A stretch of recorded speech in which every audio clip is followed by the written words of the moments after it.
everyone, a heartfelt namaste and a warm welcome. Mars, a fiery planet, transits into the sign of Pisces.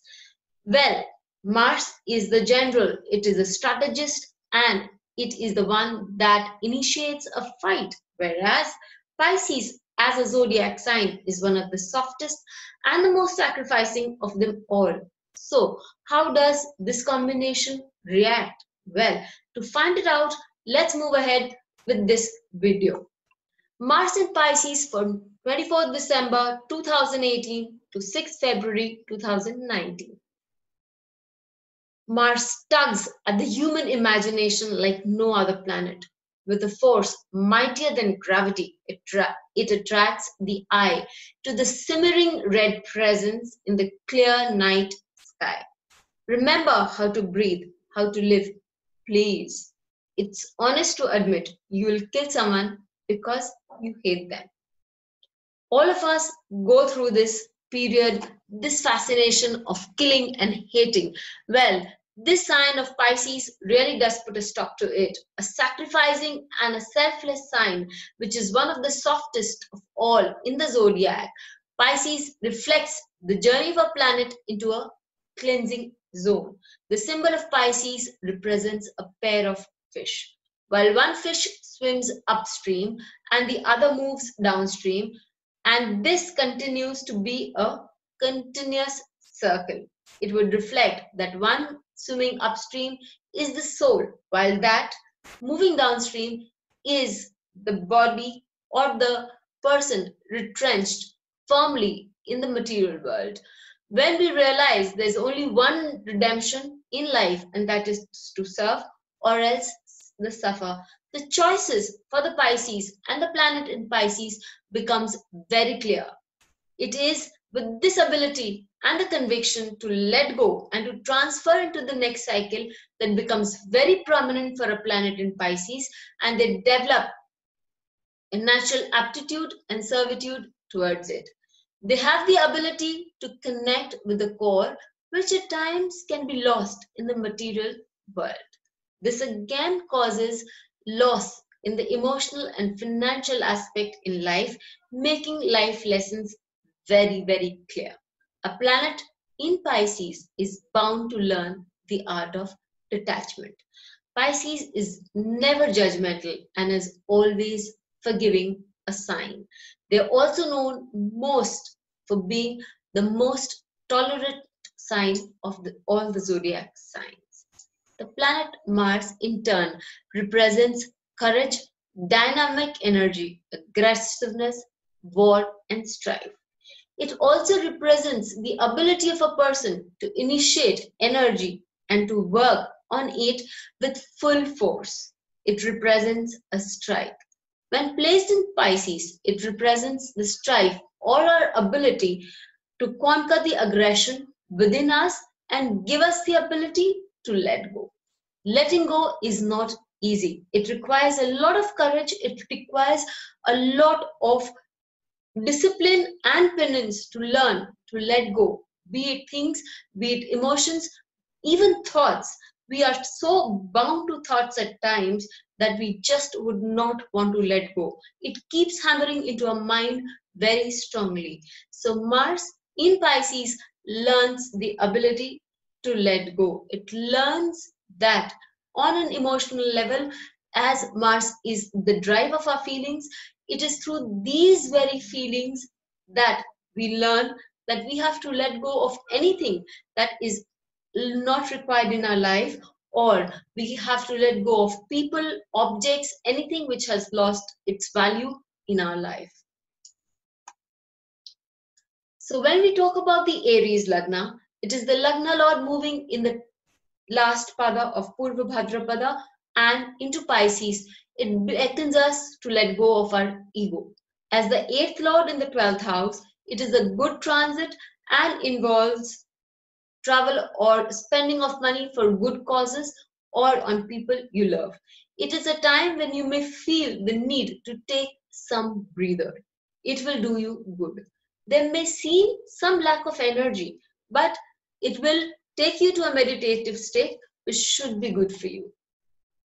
For the Taurus Lagna, the 12th Lord in the 7th house and the 7th Lord in the 11th house means income from partners. However, you may also income certain losses. Your partner may find some income coming his or her way. There is a possibility of you or your partner earning due to social circuit. Income from foreign sources can also be seen. Some amount of losses if you are bearing, this would give you a very strong sense of equalization and would do you a lot of good. For the Gemini Lagna, the 11th Lord and the 6th Lord moves into the 10th house. It is time for you to strengthen base about your work as it may bring in a lot of financial standing and name for you. You are likely to find and attract attention of people in your field. It is also the time when you can bring focus your attention to your work and this would get you the desired financial results. So being focused, being unidirectional and letting go of things that are not required at the moment will definitely bring you a financial gain. For the Cancer Lagna, you're likely to receive a good review from higher sources or bosses. It is also the time for you to be proud of your heritage and claim your place under the family umbrella. For those who are planning some administrative changes this month, it is best if you can incorporate some traditional values in it. Letting go of the new is not easy because we belong to a different generation. However, when we pick up the traditional values and place them in a proper manner, we are able to bring out the best within us. It will also get you on a higher platform in life and bring you a social standing too. As we venture into the Leo Lagna, the Yoga Karaka is placed in the 8th house, bringing about a change in your thought process. It is likely that you undergo some pressure as regards your home and your higher calling. It is time to put your thoughts on hold and let go of what you cannot manage. A very nice time for you to increase your sadhana or spiritual practices. For the Virgo Lagna, the 3rd and the 8th Lord in the 7th house of open enemies. It may bring some issues regarding money lending and friction with friends into light. That is, please do not lend your money to your friends. Or if you have already done that, please return it to them or ask them to return the money after a month. During this month, do not bring about the issues of money lending into context or you might have a fallout. It is advised to have a strict check and control over your speech and thoughts so that you can avoid problem with all. As we talk about the Libra Lagna, covered half a distance already, the 2nd and the 7th Lord transits to the 6th house. As monetary and professional issues come to forefront, prominently so, you would be advised to watch your words as they can turn associates and colleagues into hidden enemies. You are also advised to take care of your health and not get stressed out on small issues. Staying away from dispute of others while doing your work diligently is the call of the day for you. As we speak about the Scorpio Lagna, it is time for you to gather all the appreciation due to you. For as the Lagna Lord and the 6th Lord transits the 5th house, it brings a period of immense joy and happiness. Your health is likely to get better just by being with your near and dear ones. You are likely to face some fundamental changes in your thought processes and evolve more maturely. A disputed income could come to realize in this period with some effort, make it some charity also, and with pressure from higher sources. So if you pledge 1%, 2%, some part of your income to a higher source, to a charity, this income may materialize at a quicker rate. For the Sagittarius Lagna, the fifth lord and the 12th lord moves in the fourth house, indicating some expenses as relating your home.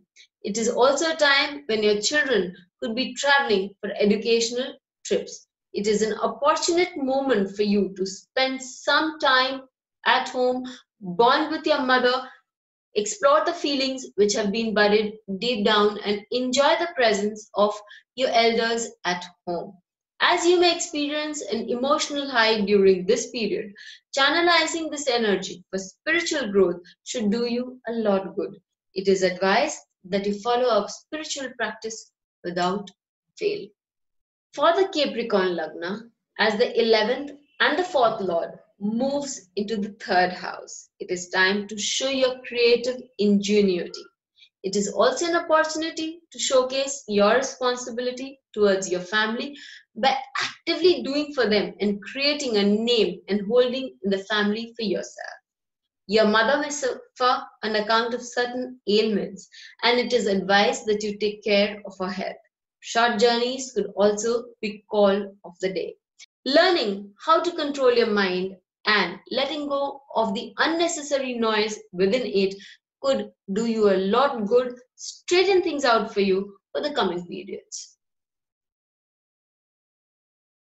As we move on to the Aquarius Lagna, the 3rd and the 10th Lord posited in the 2nd house indicate a good time when you're likely to make good and bold decisions regarding your business and career. It is time for you to be proactive and aggressive in your work. You have the ability to think innovatively, and this provides the right platform, right time to do so. Moving ahead with the Pisces Lagna, as the 9th Lord and the 2nd Lord transit the Lagna, it brings in wealth and luck along with it. It is a time when you are likely to be pleased with people, and your sense of ethics and administrative abilities are likely to be heightened. Your sense of fairness is likely to bring you popularity and also make you happy all around. Let us now move into the transits of this week. The transits of this week, Sun moves from Mula 3rd Pada to Sagittarius, again Purvashara 1st Pada. Moon again covers 4 houses from Gemini to Chitra in Virgo. Mars covers from Bhadrapada, it moves on to Uttara Bhadrapada, having changed signs recently.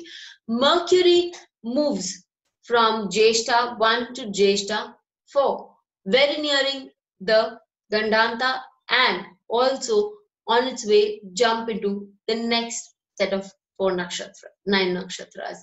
Jupiter moves from Anuradha 4 to Scorpio Jeshta 1. Venus moves from Vishakha 1 to Vishakha 3. Saturn moves from Purvashara 1 to Purvashara 2. A good change, if I may say so. Rahu and Ketu remain in Punarvasu and Uttarashara respectively. If you have any queries that you would want to ask me regarding the readings or the courses, I can be contacted at anuradhasharda.com, and you can mail me at anuradha.s@anuradhasharda.com.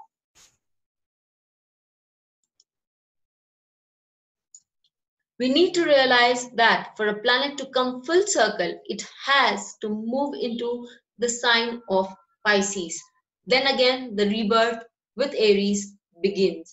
So Mars would be ready in February to move along in a new sign, in its own sign, and vigorously start its journey around the zodiac once again. Before that, it's a time to cleanse ourselves, to let go. So check out in your chart where Mars is sitting, what is the houses that it owns, and then appropriately decide if there's something that you need to let go of in your life. And that will be one of the best things you could have done for the new year.